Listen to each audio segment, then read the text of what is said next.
just for today, the 26th of January podcast. When we were caught in alcoholism, the bad effects of drinking began to outweigh any perceived good.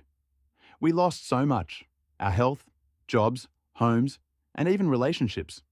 But no matter how much it hurt us, we couldn't let go. Drinking became an obsession, something we depended on despite all the damage it caused. It's such a painful cycle. We clung to alcohol, believing it was helping us, even as it tore our lives apart. In AA, we're shown a different way. We learn to replace that dependence on drinking with dependence on a higher power.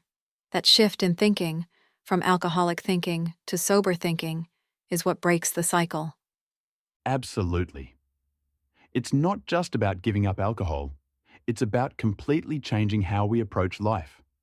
And the meditation for today offers such a powerful reminder about finding peace. Keeping our minds calm and unruffled is essential. When we let go of fear, worry, and resentment, we create space for God's Spirit to work in us. Right? It's not always easy to push away those disturbing thoughts, but focusing on constructive things helps. When we're calm, we can be a channel for God's peace, strength, and guidance. That calmness not only helps us, but allows us to be a source of positivity and stability for others. And that ties perfectly into the prayer: building up instead of tearing down.